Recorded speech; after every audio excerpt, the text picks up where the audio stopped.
Aujourd'hui, on vous partage notre quotidien de volontaire à Beyrouth, la capitale du Liban. Vous en avez certainement récemment entendu parler. Non, je ne parle pas de la guerre qui a frappé le pays, mais de ce moment où, vous savez, notre président Macron a fait un bain de foule dans les rues. On vous rafraîchit les idées? Alors voilà, Beyrouth est une ville littorale de 360 000 habitants.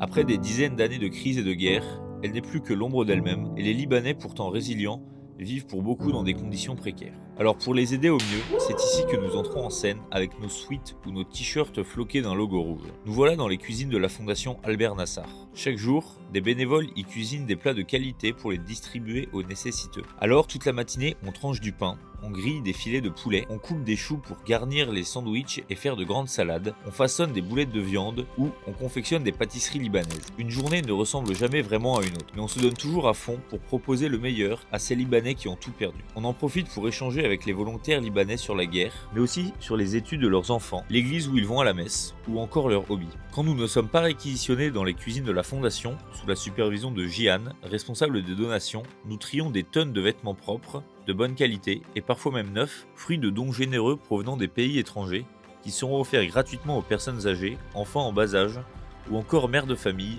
lors de la journée de solidarité qui se tient 5 fois par an dans la capitale. Tous les Libanais que nous croisons à cette occasion étaient loin de s'imaginer qu'un jour, ils se retrouveraient ici, mais la conjoncture économique désastreuse a plongé dans une grande pauvreté même les ménages les plus aisés. Après une pause déjeuner bien méritée, à base de pâtes au pesto, nous retrouvons Saada, une chaleureuse petite Libanaise retraitée qui nous missionne sur des tâches ménagères quand nous ne discutons pas des heures au sujet de nos différentes vies en France, de ses enfants ou de ses anecdotes. Aujourd'hui, par exemple, on déplace ces gros bidons d'eau. Cette petite femme pleine d'énergie vit au dernier étage d'un immeuble en face du port. Elle nous parle souvent de ce traumatisme lié à ce douloureux souvenir du 4 août 2020. Le lendemain, cap sur l'école libanaise des sourds et aveugles, une école spécialisée où chacun des enfants apprend à surmonter les défis quotidiens. Pour ces enfants, au passé souvent difficile, notre venue est une bouffée d'air frais dans un quotidien monotone. Nous sommes accueillis par des grands bras ouverts avant d'être couverts de câlins. Afin de mieux communiquer avec eux, certains d'entre nous apprennent quelques expressions en langue des signes pour leur plus grand bonheur. Mais place à l'activité. Aujourd'hui, nous fabriquons du jus d'orange et rénovons des chaises, retirant les anciens sièges au cutter et réalisant des trous sur lesquels la prochaine assise sera fixée. À nouveau, on change de casquette.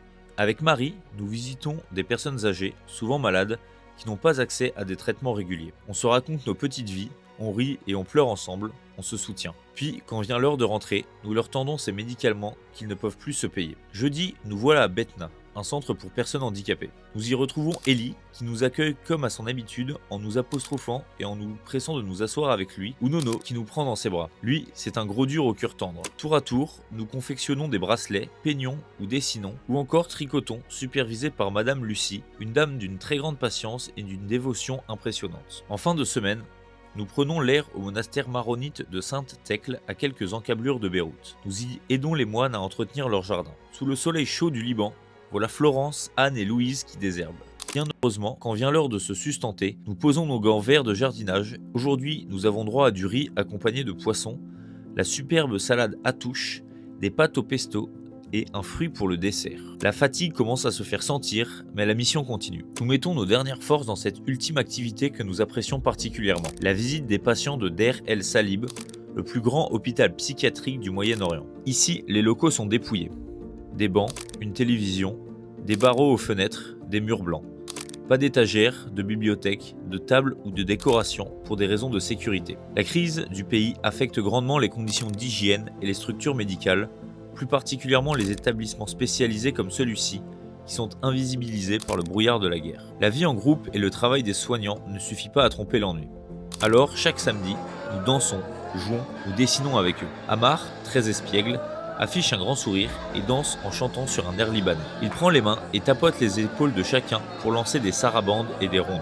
Nabil préfère dessiner sans discontinuer. Pour terminer cette semaine bien remplie, nous assistons à la messe à l'église arménienne catholique au patriarcat de Beyrouth, avant de nous balader dans Ashrafieh, Bourj Hamoud, ou quand nous pouvons, dans les montagnes du Liban pour admirer le paysage libanais à couper le souffle, ou encore visiter des lieux insolites. Même si on n'a pas pu te présenter toutes nos activités, on espère t'avoir dépeint un aperçu suffisamment exhaustif pour te donner envie de nous rejoindre en mission. Alors si une mission humanitaire au Liban t'intéresse, rejoins notre équipe et envoie ta candidature à notre responsable des volontaires à l'adresse volontaire@soschrétiendorient.fr.